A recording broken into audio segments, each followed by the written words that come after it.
what's up? It's Adventures with Ariel. Today we are going over the top 10 ways to save money at Universal Studios. Tip number 1.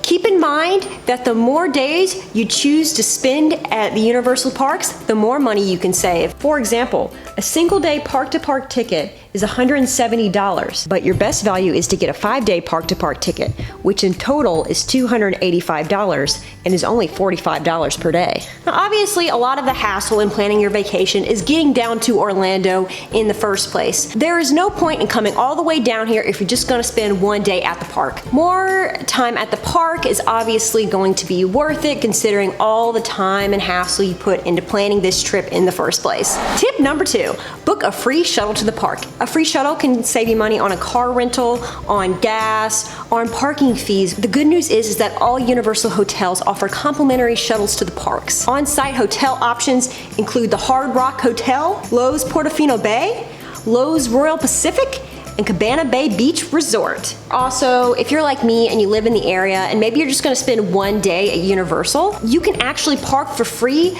at Universal City Walk after 6 p.m. Tip number 3, purchase your tickets online in advance. When you purchase your tickets online through Universal Orlando, you receive a $20 discount over the gate prices for multi-day tickets. The discount is already applied to the pricing you see on Universal Orlando's website. So basically that means if you go to the gate and purchase like a multi-day ticket, you will pay $20 more than what you would online. So this way you can save a ton of money and you don't have to wait in those ridiculously long lines at the ticket windows, which is great news. My 4th tip is to pack a bag for the day. Now, I think packing a bag is a good idea if you're going on water rides, if you're going at some of the cooler times of year, like, January, February. It's a good idea to pack a bag with jackets, or if you're going on water rides, swimsuits, and just keep it in a locker for the day. Another good thing you could pack in the bag is ponchos, because sometimes it'll rain in the middle of the day. And if you're at the park and all of a sudden you get cold, or all of a sudden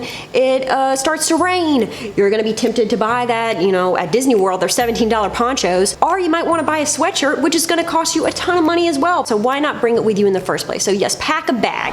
And that also brings us to number 5, which is to bring a water bottle with you as well as some snacks. And just refill at the drinking fountains, because there are drinking fountains around the park. Yes, they will give you free tap water at the park, but once again, that means more lines for you, less time to enjoy Universal Studios and all the rides. So what I usually like to do is when I go to Universal, some of these tips could apply to Disney World as well, to be honest with you, I like to buy all of my snacks before I even enter the park, and this will help you to resist the temptation to buy pricey and just unhealthy snacks at Universal Studios. It's always nice to have something to munch on while you're standing in a line or in between meals. My personal favorite thing to bring are fruit snacks and Velveeta bites. I can't go without those. Number 6 is you're gonna wanna download the Universal's free wait time app, and you can get the most out of all the money you spent by not having to wait in lines. Disney has an equivalent to this as well, and I'm really happy that they're doing this kind of thing because it'll just save you so much time and money. Download that app,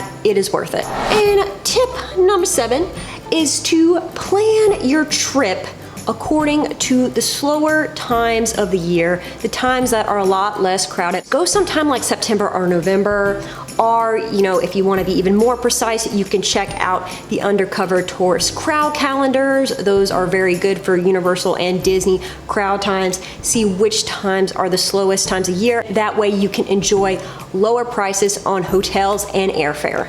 And plus the park will be a lot less crowded, which means more opportunities for you to go on more rides. That's a win-win situation right there. My 8th tip is to plan your dining ahead of time. This will give you time to check out menus and prices before you get there, so you're not having to worry about it when you're there. It's just one less thing to worry about. A good idea could be to maybe pack some sandwiches, little snacks for one meal that you have during the day, and then maybe for your big meal like dinner time, do one of the restaurants. If you're gonna visit a restaurant in the parks, I would highly recommend Mythos. Very good restaurant, delicious food. It looks like a beautiful cave. I believe it got voted the best theme park restaurant, so definitely check out Mythos. It's delicious, and it's got just a really cool design. I love it there. Now, your 9th tip is going to be to book a hotel that offers the express passes. If you are planning on spending a lot of your time at the Wizarding World of Harry Potter like me, you're especially going to want to book a hotel where you can get the most out of that experience. Certain hotels like the Hard Rock, Portofino Bay, and the Loews Royal Pacific, they offer their guests an express pass for each day they spend at the parks, which is amazing. And this is of course a great deal because the Universal Express passes usually start at about $40 a day. And if you plan on spending a lot of time at the Wizarding World of Harry Potter, which of course I do, you want to stay on site at one of the resorts to receive that early park admission. If you're going to be staying at one of the resorts, you get an hour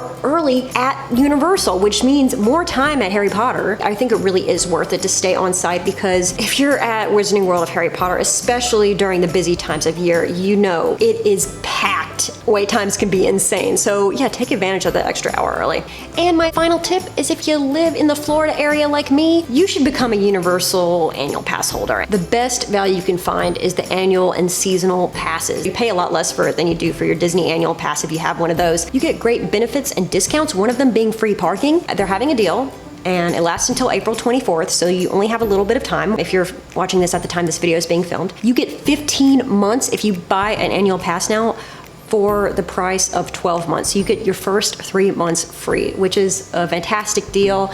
And they're always having deals like that, so take advantage of them. All right, y'all, I hope you enjoyed my tips on how to save money at Universal Studios. If you have some other tips to share, please comment down below. If you found this video very helpful, please give it a big thumbs up. If you would like more tips on Disney and Universal and to see more videos like this, please hit that subscribe button down below. And if you are a big Disney fan like I am, I would also suggest you check out one of my more recent videos about the Disney Universal Studios rivalry. All right, y'all, thank you so much for watching this video and have a magical day.